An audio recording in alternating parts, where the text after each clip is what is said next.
সবাইকে আবারও স্বাগত জানাচ্ছি HSC English first paper English for today text বইয়ের ধারাবাহিক আলোচনায়। ডিয়ার স্টুডেন্টস, আজ আমরা পড়ব ইউনিট 2 এর লেসন 4। লেসনটির নাম scientific breakthroughs we are waiting for 2। এটির দুটি পার্ট রয়েছে। আগের ভিডিওতে লেসন 3তে থাকা পার্ট 1 নিয়ে আলোচনা করা হয়েছে। যারা ভিডিওটি দেখনি, ডেসক্রিপশনে লিঙ্ক দেওয়া আছে, অবশ্যই দেখে নেবে। আজ রয়েছে লেসন 4-এর পার্ট 2 নিয়ে আলোচনা। এখানে ব্রেক থ্রু অর্থ বৈজ্ঞানিক সাফল্য বা অর্জন, ওয়েটিং ফর অপেক্ষা করা। অর্থাৎ এই লেসনে সেই সব বৈজ্ঞানিক আবিষ্কার নিয়ে কথা বলা হয়েছে যে আবিষ্কারগুলো এখনও আমাদের কাছে এসে পৌঁছায়নি। বিজ্ঞানীরা গবেষণা করে যাচ্ছেন, আশা করা যাচ্ছে অদূর ভবিষ্যতে আমরা এই আবিষ্কারের সুফল ভোগ করতে পারব।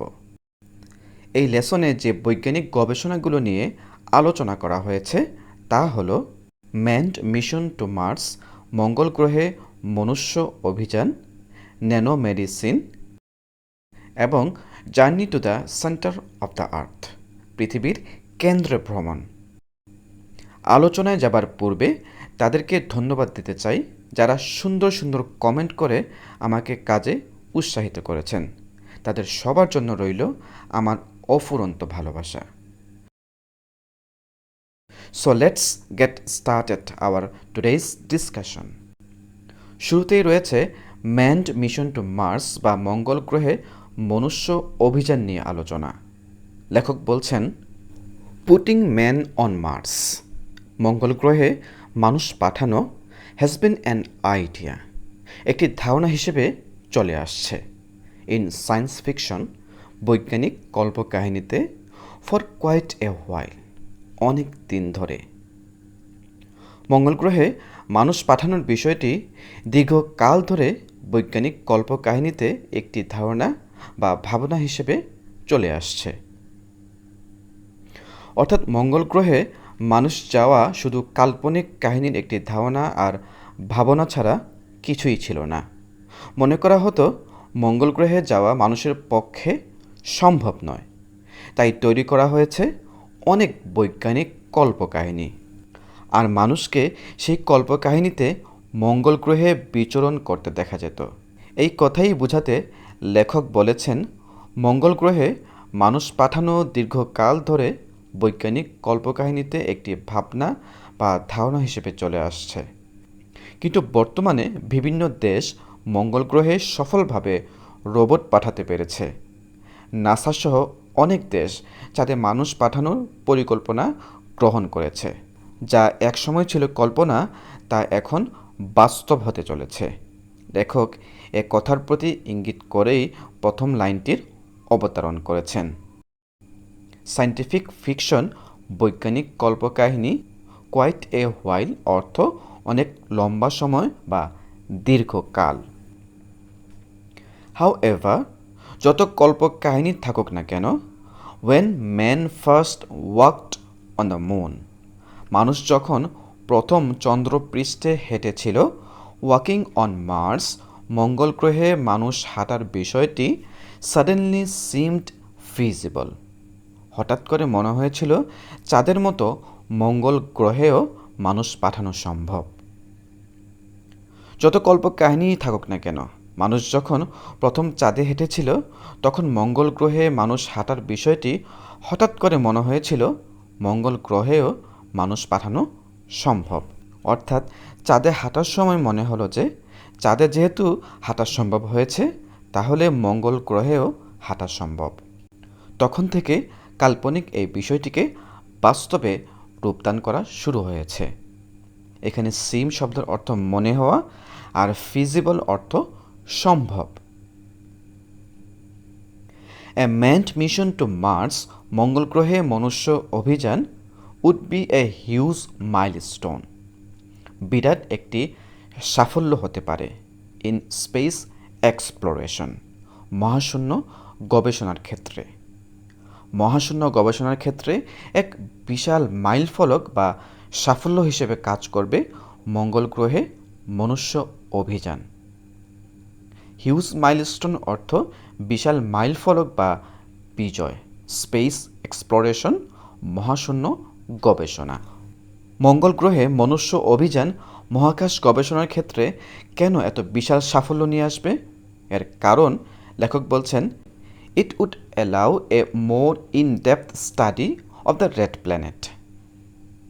এটা অর্থাৎ মঙ্গল গ্রহে মনুষ্য অভিযান লাল গ্রহটির ব্যাপারে আরও গভীর গবেষণার সুযোগ এনে দেবে।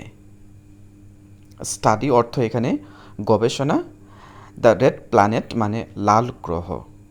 লাল গ্রহ বলতে এখানে মঙ্গল গ্রহকে বোঝানো হয়েছে। পৃথিবী থেকে মঙ্গল গ্রহকে দেখতে লাল দেখায় বলে এটিকে রেড প্ল্যানেট বা লাল গ্রহ বলা হয়েছে। And many have argued that, আর অনেকে যুক্তি দেখিয়েছেন যে building a permanent base on Mars is much more practical than building one on the moon. অনেকে যুক্তি দেখিয়ে বলেছেন যে মঙ্গল গ্রহে স্থায়ী বসতি নির্মাণ চন্দ্রপৃষ্ঠে স্থায়ী বসতি নির্মাণের চেয়ে অনেক বেশি বাস্তবসম্মত। আর্গিউ শব্দের অর্থ যুক্তি দেখানো, আর প্র্যাকটিক্যাল অর্থ বাস্তবসম্মত। চাঁদের চেয়ে মঙ্গল গ্রহে বসবাস করা সহজ ও বাস্তবসম্মত। এর প্রধান কারণ হল মঙ্গল গ্রহের তাপমাত্রা ও আবহাওয়ার সাথে পৃথিবীর তাপমাত্রা ও আবহাওয়ার অনেকটা মিল রয়েছে, কিন্তু চাঁদের আবহাওয়া ও তাপমাত্রা পৃথিবীর সম্পূর্ণ বিপরীত। উদাহরণস্বরূপ বলা যায়, মঙ্গল গ্রহে 24 ঘন্টায় এক দিন হয়, যা পৃথিবীর দিনের সমান, আর অন্যদিকে চাঁদের একদিন পৃথিবীর প্রায় 28 দিনের সমান। এত লম্বা দিনে মানিয়ে নেওয়া মানুষের পক্ষে একটু কঠিন বটে। আরেকটি কারণ হলো মঙ্গল গ্রহের তাপমাত্রা পৃথিবীর মতো একটু স্থিতিশীল। দিনে আর রাতে তেমন পার্থক্য হয় না, কিন্তু চাঁদের তাপমাত্রা দিনে খুব বেশি গরম, রাতে খুব বেশি ঠান্ডা থাকে। দিনের তাপমাত্রা প্রায় 127 ডিগ্রি সেলসিয়াস, আর রাতের তাপমাত্রা -173 ডিগ্রি সেলসিয়াস হয়ে থাকে। বুঝতেই পারছ এই অস্বাভাবিক তাপমাত্রায় নিজেকে খাপ খাওয়ানো কতটা কঠিন। আর এজন্যই অনেকে যুক্তি দেখিয়ে বলেছেন মঙ্গল গ্রহে স্থায়ী বসতি নির্মাণ চন্দ্রপৃষ্ঠে স্থায়ী বসতি নির্মাণের চেয়ে অনেক বেশি বাস্তবসম্মত। এরপরে লেখক বলছেন, a mission to Mars would be similar to the moon landings but much more difficult. মঙ্গল গ্রহে যাত্রার বিষয়টি চাঁদে যাওয়ার মতোই হবে, তবে তা হবে অনেক বেশি কঠিন। কেন অনেক বেশি কঠিন হবে? তার পরের লাইনেই বলা হচ্ছে, কঠিন হওয়ার কারণ হলো the trip is about 100 times longer. ভ্রমণটি প্রায় 100 গুণ দীর্ঘ।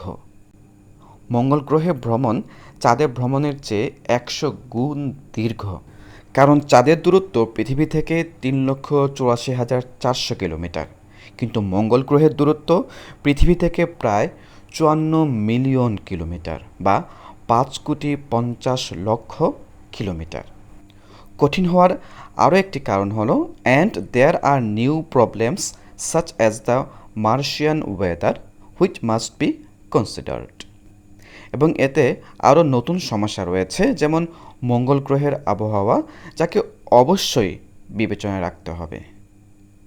মঙ্গল গ্রহ ভ্রমণটি প্রায় 100 গুণ দীর্ঘ চাঁদের ভ্রমণের চেয়ে, এবং এতে আরও নতুন সমস্যা রয়েছে, যেমন মঙ্গল গ্রহের আবহাওয়া, যাকে অবশ্যই বিবেচনায় রাখতে হবে। ভিন্ন গ্রহ, ভিন্ন তাপমাত্রা, এই বিষয়টি অবশ্যই মাথায় রাখতে হবে। এখানে ট্রিপ অর্থ ভ্রমণ, মার্শিয়ান ওয়েদার মঙ্গল গ্রহের আবহাওয়া, কনসিডার মানে বিবেচনায় রাখা। NASA currently has plans to have a man on Mars sometimes in the 2030s. বর্তমানে নাসার পরিকল্পনাসমূহের মধ্যে 2030 এর দশকের কোনো এক সময় মঙ্গল গ্রহে মানুষ পাঠানোর বিষয়টি রয়েছে। While the ESA plans to do so also around the same time. অন্যদিকে ইউরোপিয়ান স্পেস এজেন্সি বা ইএসএ একই সময়ের মধ্যে এই কাজ করার পরিকল্পনা করছে। Russia has plans to launch a manned Mars mission by 2020। রাশিয়ার পরিকল্পনাসমূহের মধ্যে 2020 সালের মধ্যে মঙ্গল গ্রহে মনুষ্য অভিযান শুরু করার বিষয়টি রয়েছে। এখানে লঞ্চ শব্দের অর্থ শুরু করা বা সূচনা করা। শিক্ষার্থীবৃন্দ, মঙ্গল গ্রহে মানুষ পাঠানো নিয়ে আপডেটেড কিছু তথ্য তোমাদের জানিয়ে রাখি। যেহেতু এই টেক্সট বইটি লেখা হয়েছে আরও 10 বছর আগে, তাই এখানে আপডেটেড তথ্য সংযোজন করা সম্ভব হয়নি। এখানে যে তথ্যগুলো আছে সে তথ্যের সাথে বর্তমান তথ্যের একটু গরমিল রয়েছে। যেমন রাশিয়ান মঙ্গল গ্রহে মনুষ্য অভিযান 2020 সালে নয়, 2040 থেকে 2045 সালের মধ্যে এই অভিযান পরিচালনা করবে বলে রাশিয়ার পরিকল্পনায় রয়েছে।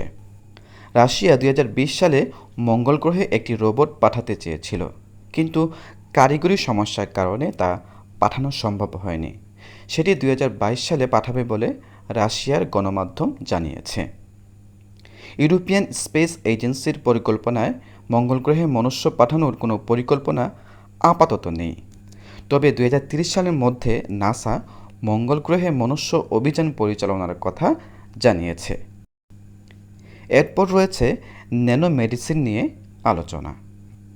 প্রথমেই চলো জেনে নেই ন্যানো মেডিসিন কাকে বলে। এক কথায় বলতে গেলে ন্যানো মেডিসিন হলো ন্যানো টেকনোলজির মাধ্যমে চিকিৎসা কার্য পরিচালনা করা। ন্যানো শব্দটি থেকেই ন্যানো টেকনোলজি সম্পর্কে ধারণা পাওয়া যায়। ন্যানো গ্রিক শব্দ, যার অর্থ অতি সূক্ষ্ম বা ছোট। যে প্রযুক্তির মাধ্যমে মানুষের ব্যবহার্য জিনিসগুলোকে প্রয়োজন অনুপাতে ছোট করে নিয়ে আসা হয় তাকে ন্যানো টেকনোলজি বা ন্যানো প্রযুক্তি বলা হয়। যেমন বলতে পারি, বিশাল বড় কম্পিউটারকে ডেস্কটপ, সেই ডেস্কটপকে ল্যাপটপে রূপান্তর, সেই ল্যাপটপকে মোবাইলে রূপান্তর, বড় মোবাইল ফোনকে ছোট আকারে রূপান্তর করা, বড় সিম কার্ডের পরিবর্তে ছোট বা ন্যানো সিম কার্ড, সবগুলোই আমাদের প্রয়োজন অনুপাতে ছোট হয়ে আমাদের কাছে এসে পৌঁছেছে। অনুরূপভাবে মানুষের শরীরের ভিতরে প্রবেশ করানো যায় এবং সূক্ষ্ম যন্ত্র আবিষ্কারও ন্যানো প্রযুক্তির অন্তর্ভুক্ত।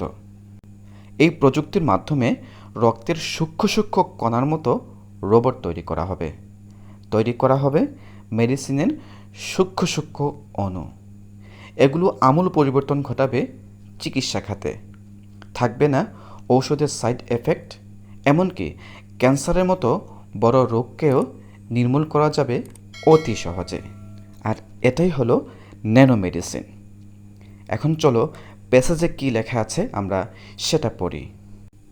Nano technology has the potential to revolutionise several fields.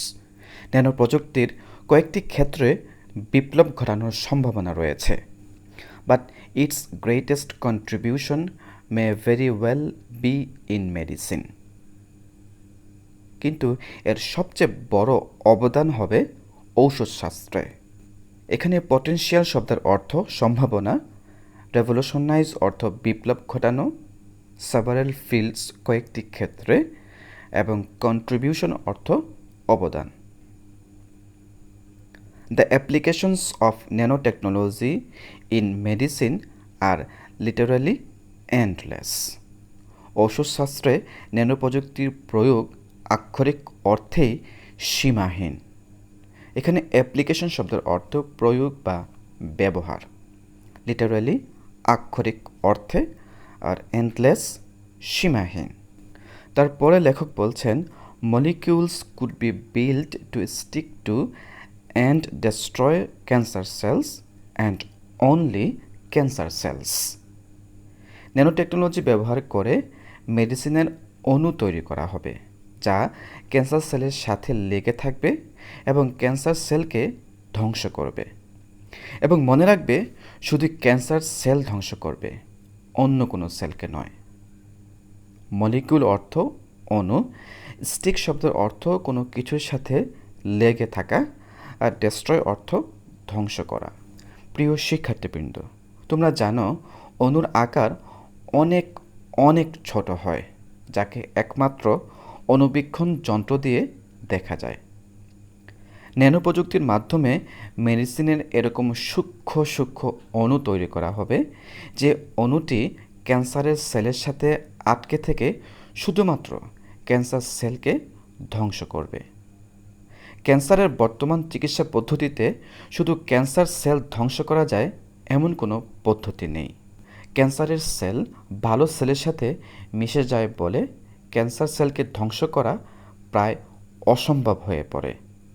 Cancer cell ধ্বংস করতে গিয়ে অন্যান্য সেল নষ্ট হয়ে যায় এবং এতে রোগীর মৃত্যু হয়। এ কথার প্রতি ইঙ্গিত করে লেখক বলেছেন, ন্যানো টেকনোলজির মাধ্যমে এমন ক্ষুদ্র ক্ষুদ্র অণু তৈরি করা হবে যা destroy cancer cells and only cancer cells. Cancer cell এবং শুধুই ক্যান্সার সেল ধ্বংস করবে, অন্য কোনো সেলের কোনো ক্ষতি হবে না এবং রোগীর ভালো হওয়ার সম্ভাবনা শতভাগ। তারপর লেখক বলছেন, অ্যাডভান্সড ড্রাগ ডেলিভারি টেকনিক্স, শরীরে ঔষধ সরবরাহ করার উন্নত কৌশল কুড বি ইউজড, ব্যবহার করা যাবে to deliver drugs two specific parts of the body, শরীরের নির্দিষ্ট স্থানে ঔষধ পাঠানোর জন্য, অ্যান্ড এলিমিনেট সাইড ইফেক্টস, এবং পার্শ্ব প্রতিক্রিয়া দূর করার জন্য। শরীরের নির্দিষ্ট স্থানে ঔষধ পাঠানোর জন্য এবং পার্শ্ব প্রতিক্রিয়া দূর করার জন্য উন্নত ঔষধ সরবরাহ কৌশল ব্যবহার করা যাবে এই ন্যানো টেকনোলজির মাধ্যমে। অর্থাৎ বর্তমানে আমরা রোগের জন্য যে ঔষধ প্রয়োগ করি তা আমাদের পাকস্থলী থেকে আমাদের সম্পূর্ণ শরীরে ছড়িয়ে যায় এবং সাইড ইফেক্ট তৈরি করে। এই সাইড ইফেক্ট অনেক সময় মৃত্যু পর্যন্ত নিয়ে যায়। একটি রোগের জন্য ঔষধ খাওয়ার ফলে দেখা যায় এর সাইড ইফেক্টের কারণে আরেকটি রোগের জন্ম হয়। কিন্তু ন্যানো টেকনোলজির মাধ্যমে শুধুমাত্র আক্রান্ত স্থানে ঔষধ প্রয়োগ করা যাবে। এতে করে পুরো শরীরে ঔষধের প্রভাব পড়বে না এবং কোনো সাইড ইফেক্টও হবে না। অ্যাডভান্সড ড্রাগ ডেলিভারি টেকনিক অর্থ উন্নত ঔষধ সরবরাহ করার কৌশল, আর এলিমিনেট শব্দের অর্থ দূর করা। এরপরে বলা হচ্ছে, microscopic robots could be used, nano technology ব্যবহার করে রোগের চিকিৎসায় মাইক্রোস্কোপিক রোবট ব্যবহার করা যাবে। মাইক্রোস্কোপিক রোবট হলো অতি সূক্ষ্ম রোবট যা শুধুমাত্র মাইক্রোস্কোপ যন্ত্রের মাধ্যমে দেখা যায়।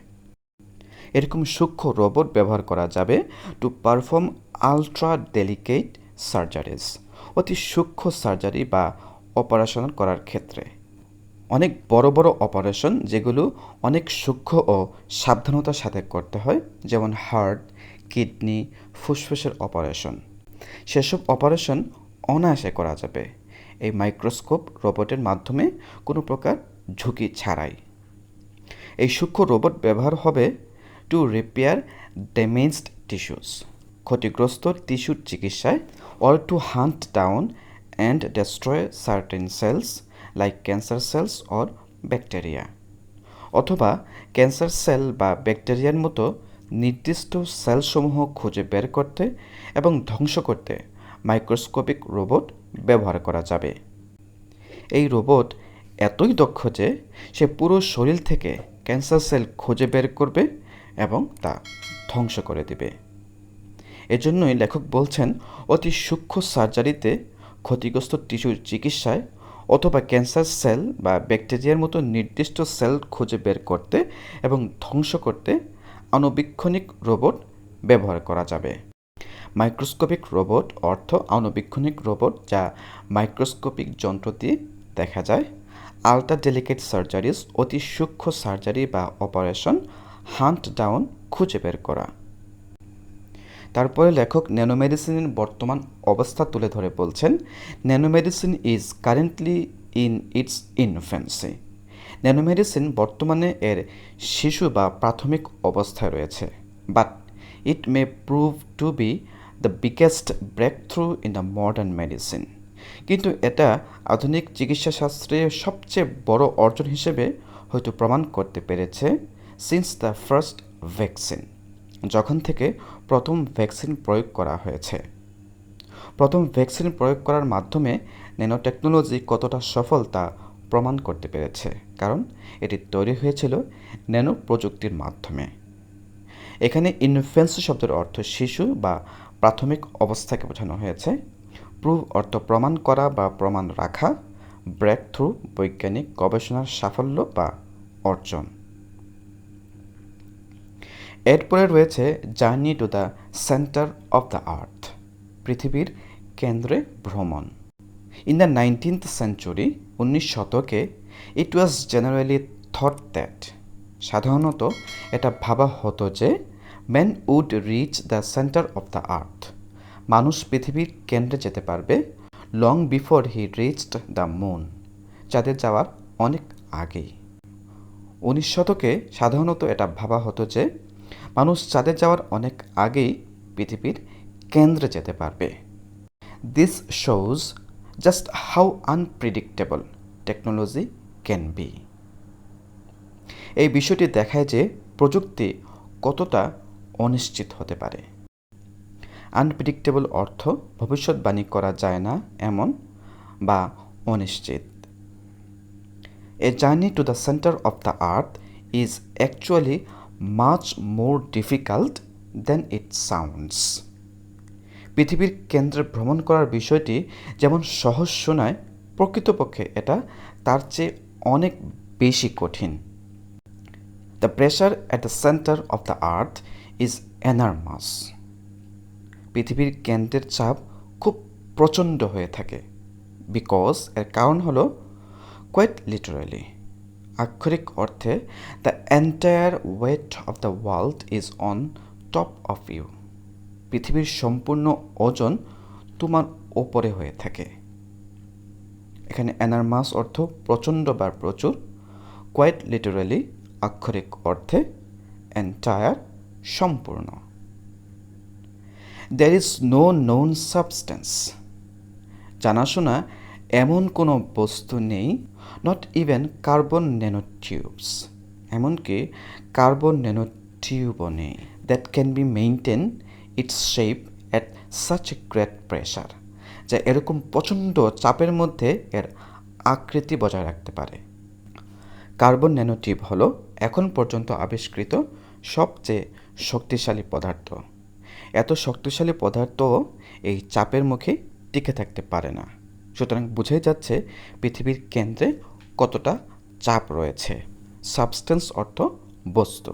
While the earths deep interior May offer vast amounts of energy.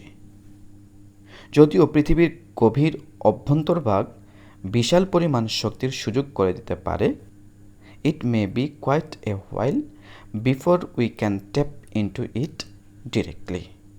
তথাপি আমাদের পক্ষে সরাসরি সেই শক্তির উৎসকে কাজে লাগানোর ক্ষেত্রে দীর্ঘ সময় লেগে যাবে। ওয়ার্ড মিনিংগুলো একটু দেখে নাও।